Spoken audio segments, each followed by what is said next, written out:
Hello everyone, welcome back to our channel. तो इस video में हम पढ़ रहे हैं बीएससी और एमएससी का टॉपिक स्टेरियोकेमिस्ट्री। ये हमारा थर्ड वीडियो है। फर्स्ट और सेकंड वीडियो में हम पढ़े हैं आइसोमेरिज्म, ऑप्टिकल एक्टिविटी और स्पेसिफिक रोटेशन। तो आज के वीडियो में हम सीखेंगे कैरलिटी। कैरलिटी क्या है उसके बारे में हम स्टेरियोकेमिस्ट्री से रिलेटेड टॉपिक है उसको जानेंगे। तो स्टार्ट करते हैं आज का वीडियो। तो कैरलिटी या इसी को बोला जाता है एसिमेट्री, ठीक है, या कैरलिटी या असम्मित बोला गया है। तो इसको पहले समझ लेते हैं कि कैरलिटी का मतलब क्या होता है। देखिए, a molecule is chiral if its two mirror image from are not superimposable in 3 dimensional, ठीक है, या 3 डायमेंशन।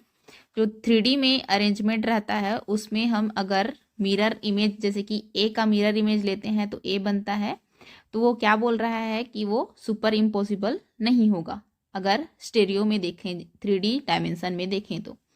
अब क्या बोला गया है कि द वर्ड कैरल इज डिजर्व from the Greek word care, ठीक है। मीनिंग उसका क्या होता है, केयर का, कियर या केयर बोलते हैं इसको, ठीक है। उसका मीनिंग होता है हैंड, हाथ, ठीक है। अब क्या है, chirality most often occur in molecules that contain a carbon that is attached to 4 different group। उस कार्बन पे कैरलिटी शो होगा जिसका पूरा चारों वैलेंसी क्या होगी, अलग अलग होगी। जैसे कि ए है, बी है, सी है, डी है, ठीक है। इसको सी कर देते हैं, इसको डी कर देते हैं। तो उसका जो चारों वैलेंसी है कार्बन का, वो चारों वैलेंसी क्या होना चाहिए, डिफरेंट होना चाहिए, डिफरेंट ग्रुप से लगा हुआ होना चाहिए। तो देखते हैं। और कोई पदार्थ अणु जो अपने दर्पण प्रतिबिंब पर अध्यारोपित नहीं होता किरल पदार्थ या अणु कहलाता है। ये इंग्लिश में था और ये हिंदी में है, ठीक है, उसी का। तो जो भी सुपर इम्पॉसिबल नहीं होते हैं उसी को क्या बोला गया है, किरल कार्बन बोला गया है, ठीक।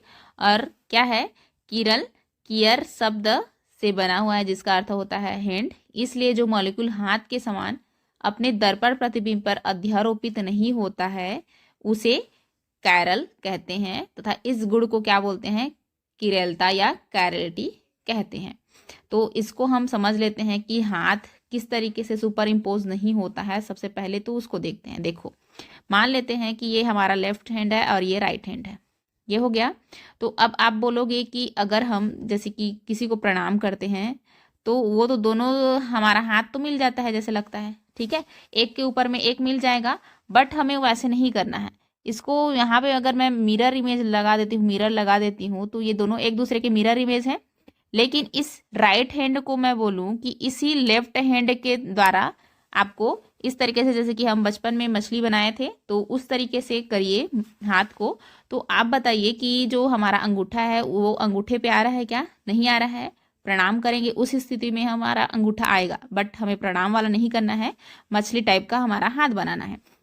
मतलब कि इसको पूरा ग्रुप को, आर ग्रुप को हम जो राइट हैंड है हमारा उसमें बिठा देते हैं लेफ्ट हैंड में। तो ये अंगूठा हमारा कहाँ पे जाएगा, इस उंगली पे जाएगा, छोटी उंगली पे। और ये वाला जो राइट हैंड का छोटी उंगली है वो कहाँ पे जाएगा, हमारा लेफ्ट वाले अंगूठे पे। तो इसीलिए इसको क्या बोला गया है, सुपर इम्पोज नहीं होता है, मतलब कि नॉन सुपर इम्पोसिबल होता है ये हमारा हैंड। इसलिए कियर शब्द से मिलकर बना होता है और कियर का मतलब होता है हाथ। अगर मॉलिक्यूल में पता नहीं चलता तो हाथ में एक बार करके देखना तो आसानी से पता चलेगा, ठीक है। उसको लिखना पड़ेगा ना। अब क्या बोला गया है, और किरल सदैव केवल किरल मॉलिक्यूल प्रतिबिंब रूपों में पाए जाते हैं। दूसरी ओर यदि कोई अणु अपने दर्पण प्रतिबिंब पर अध्यारोपित हो जाता है तो उसे अकिरल अणु कहा जाता है। मान लो अगर हमारा लेफ्ट हैंड राइट हैंड में अध्यारोपित हो जाता, मतलब कि सुपर इम्पोज हो जाता, तो उसे हम क्या बोलते, अकिरल या एक किरल मॉलिक्यूल बोलते, ठीक है। और हाथ हमारा क्या है, किरल मॉलिक्यूल है, ये समझ सकते हैं। अब क्या बोला गया है कि किरल मॉलिक्यूल विसम्मित डिसिमेट्रिक होते हैं। इसमें प्रकाशीय सक्रियता, ऑप्टिकल एक्टिविटी पाई जाती है। ऑप्टिकल एक्टिविटी हम पहले के वीडियो में पढ़ चुके हैं। तो प्रकाशीय सक्रिय यौगिकों में कैरल केंद्र प्रायः असम्मित कार्बन परमाणु होता है। मतलब कि असम्मित का मतलब क्या है कि कार्बन की चारों वैलेंसी हमारा अलग अलग होगा। अगर 2 समान होता है तो वो सम्मित हो जाएगा, तो वहां पे आपका कैरल कार्बन नहीं कहा जाएगा, ठीक है। तो यहाँ पे दिया गया है, देखो, कैरल मॉलिक्यूल में एलिमेंट ऑफ सिमेट्री नहीं होते। यहाँ पे आपके सिलेबस में दिया हुआ है plane of symmetry, centre of symmetry और अल्टरनेटिव एक्सिस ऑफ सिमेट्री। तो इसमें ये तीनों के तीनों गुण नहीं पाए जाते हैं, एलिमेंट ऑफ सिमेट्री नहीं पाया जाता है बोल रहा है। तो एग्जाम्पल लेते हैं एक, यहाँ पे देखिए एक एग्जाम्पल लिया गया है। मान लो कोई सा भी हमारा मॉलिक्यूल है, ठीक है। मान लो कार्बन की चारों वैलेंसी देखो यहाँ पे अलग अलग है कि नहीं है, उसको देखते हैं। एक वैलेंसी ए से जुड़ा हुआ है, एक ए से जुड़ा हुआ है, एक आपका बी से जुड़ा है, एक सी है और एक डी है।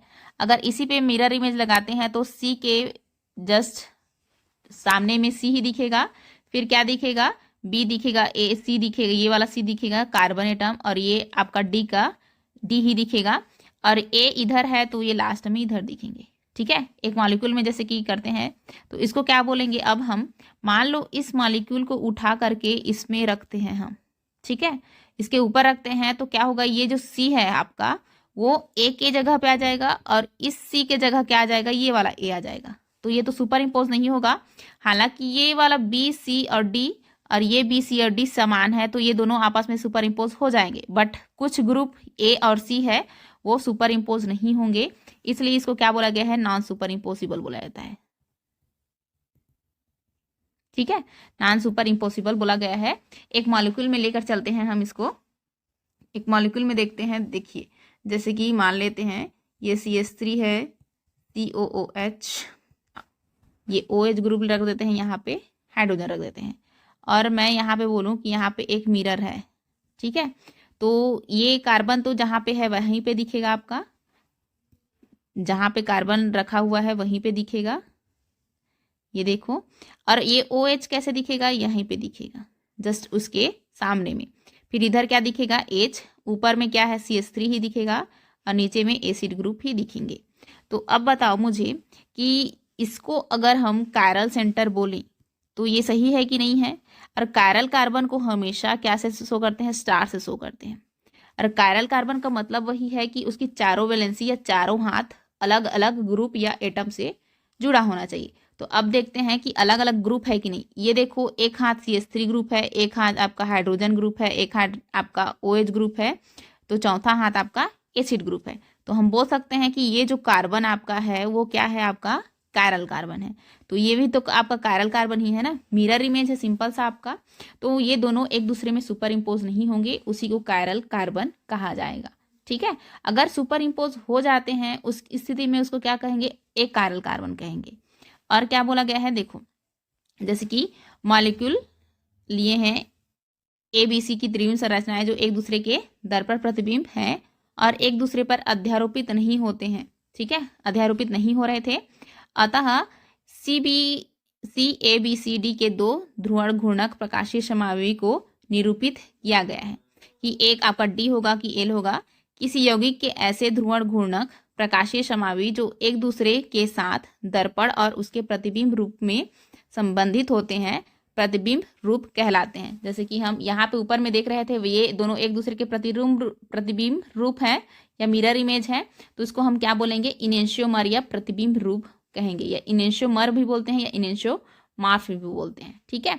तो एक एग्जाम्पल फिर से लिया गया है, यहाँ पे देखिए उसी को ऊपर जो ऊपर में लिया गया था वही लिया गया है। देखिए यहाँ पे OH है, एसिड ग्रुप ऊपर में कर दिया गया है, CH3 को नीचे में किया है, ठीक है।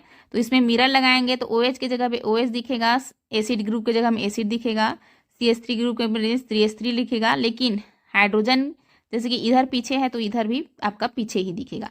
और मिरर लगा देंगे और ये आपका लैक्टिक एसिड है, ठीक है। लैक्टिक एसिड में ये एग्जाम्पल दिया गया है और इसको हम क्या बोलेंगे, इनेंशियोमॉर्फ बोलेंगे। इन दोनों को मान लो ये A है और ये B है, तो अगर रिलेशन सीखे हैं कि कायरलिटी क्या होती है, इस कायरलिटी को देखे हैं।